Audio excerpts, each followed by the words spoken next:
If you're a heat and air conditioning technician or even a salesperson, why do you need to know that you are not the industry? And why does this matter? This is a super important question. I'm Scott Sylvan Bell, coming to you live from Sacramento, California, on a perfect day to talk about sales and a perfect day to talk about you closer. So here's the thing. At some point, you are going to have somebody, some person, a homeowner, a business owner, a person come after you and try to pin the sins of the industry on you. And let me give you a prime example. The other day, I put up a video about rapport, and I was talking about sales rapport. And in this video, I get this message that says, you guys are criminals and crooks. You sold a 95-year-old man a capacitor for $400 and then just went off. I'm like, what the hell is this? I am not the industry. Like I am some dude on the interwebs, on the internet, on social media, talking about how to be a heating and air tech. I have not sold a part for a systems from probably since 2010. So I'm sitting here going, that's not me. So this is a super important thing for you to realize that, like, the second that you accept all of the sins of the industry, are there scumbags in the industry? Absolutely. Do I think they need to go away? Absolutely. Don't be a scumbag, right? Don't be a scumbag. Like, I'll dance around all day long. Don't be a scumbag. Don't be a scumbag, right? Get that out of your system. You don't have to do that. But like, for someone to come to you, know that, like, when you walk through the door, if you're a heating and air conditioning technician, plumber, roofer, you're in the in-home trades, and people start pulling that crap on you, like, you do need to politely push back and go, I'm sorry you feel that way. I'm sorry you've had problems in the past, but, like, you got to give me a chance. You got to have some sort of forgiveness.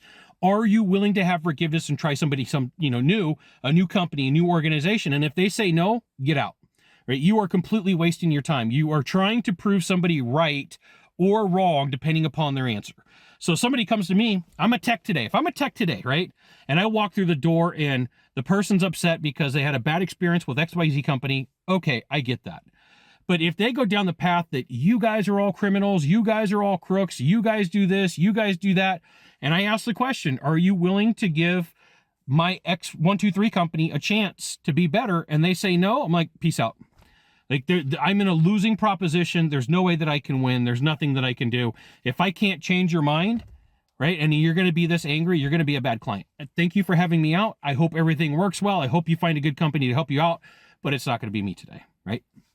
That's actually a word track that I have used in the past, and this is why you should join HVACTechSecrets.com. I'll give you the goods, not in the Facebook group, not in the YouTube channel. So you have to realize that, like, sometimes people are playing a game that they are not going to let you win. Sometimes people are upset. They've got sand in their emotional crevice and they're not willing to let it go. And if someone's going to berate you and take you down and say, all of you heating air guys, all you plumbers, all you roofers, all you electricians, and they fill in the blank, you have to ask if they're willing to give forgiveness. Now, some people use this garbage as a power play. Like, it's their idea that it's their role and responsibility to push you down, to make sure that they're going to beat you up on price. And this person, right from the very beginning, is going to start talking about money. I'm going to give you a tip. You did good for sticking around. When I ran a call center for a large company in Sacramento, and I talked to somebody and we have a conversation, and they would say, hey, I'm upset. Hey, I had a problem. And, like, things do go wrong. The company was in the wrong some of the times. They weren't always in the wrong, but sometimes they were, right? And this is the conversation. Hey, my name's Bob Smith, and I am 95 years old. It's a money issue. I'm going to tell you, anytime that somebody starts telling you about their age, like, what they're looking at is, I am this old, I have this much of a gap to live, and I got this much money to live on. So every time that somebody would say, hey, I am 85 years old, I would say, hey, sounds like money's important to you. They're like, yeah, how do you know? Like, because I've done this once or 1,000 times. So be aware that you, technician, plumber, roofer, whoever you may be, maybe we've met in person, maybe not, you are not the industry. And the second that you accept responsibility for it, you are in a no-win situation. It's not your fault. It's not your responsibility. You do not need to own that.